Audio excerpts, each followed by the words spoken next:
Нийслэлийн ерөнхий боловсролын 20 дугаар сургуулийн хүүхэд бүрийн хөгжлийн төлөө хамтдаа 4 дугаар ангийн мэргэжлийн багш нарын бүлгийн ажлын туршлагаас та бүхэнтэйгээ хуваалцъя.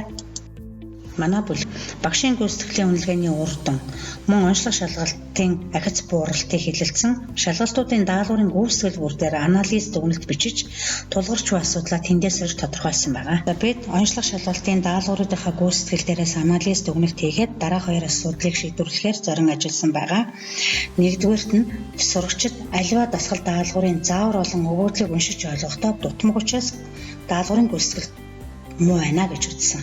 За энэ асуудлаа шийдэхийн тулд судлагдхуунаасаа бас харж үзсэн байгаа. Ингээд математикийн хичээлийн геометри агуулгатай бодлогыг муу бодож байгаа нь харагдсан учраас математикийн геометри агуулгыг хэрхэн сайн заах вэ хэлэлцүүлгийг багш нарынхаа дунд зохион байгуулсан.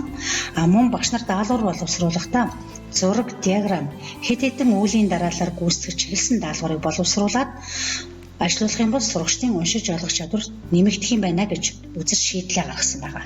Хоёрдугаар асуудал нь багш нарын явцын үнэлгээний шалгуур нь харилцан адилгүй байгаа гэж үзсэн. Үүнийг шийдэхийн тулд багш онцлог шалгалт авахдаа тухайн агуулгад тохирсон хөнгөнөөс хөндрүүлэх алхамжлалтай даалгаврыг боловсруулад анализ дүгнэлтийг чанар үр дүнтэй хийснээр сурагчдын даалгавар гүйцэтгэх чадвар дахиж гарна гэж үзсэн. За бидэнд тулгарсан хэд хэдэн асуудал байсан. Үүнийг шийдвэрлэхийн тулд дараах ажлуудыг зохион байгуулсан байгаа. Ээлжит хичээл бүрийг чанаржуулах, хүүхэд бүрт хэрэглэгдэхүүний хүртээмжтэй өгч ажиллуулсан. Хүүхдээсээ суралцах зорилготой эртэж хүүхэд аяныг ажиллуулжээ.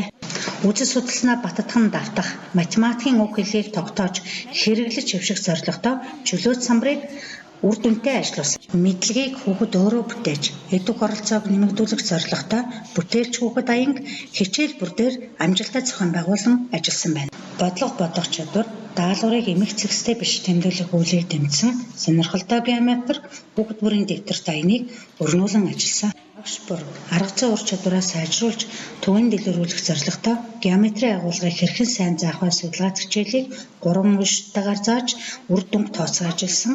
Судалгаа хичээлийнхаа үр дүнг бусад мэргэжлийн бүлгийн багш нартай тайлагнан түгээн дэлгэрүүлсэн. Зураг, диаграм, хүснэгтэн мэдээлэл уншиж хэд хэдэн үүрлийн дарааллаар гүйцэтгэх даалгавар боловсруулан цахимаар ажилласан.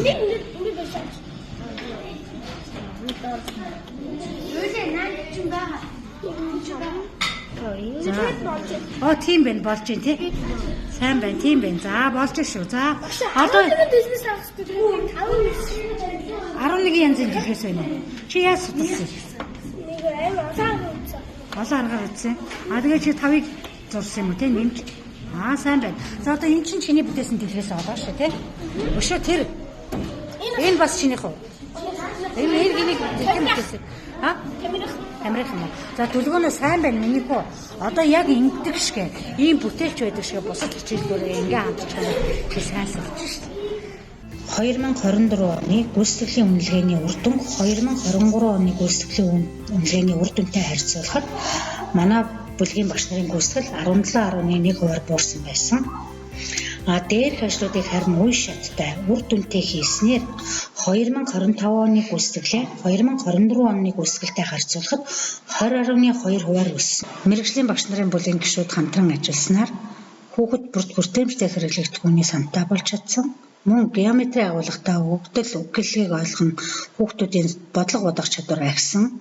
Багш бүр заах арга зүй ур чадвар ахиулж бүтээлчээр хамтран ажиллаж чаддаг болсон. Мэргэжлийн бүлгийн багш нар сонгосон асуудлаа шийдвэрлэж чадсан. Багшийн гүйцэтгэлийн үнэлгээнд бодит дахиц гарсан үр дүнгуудыг үзүүлжээ.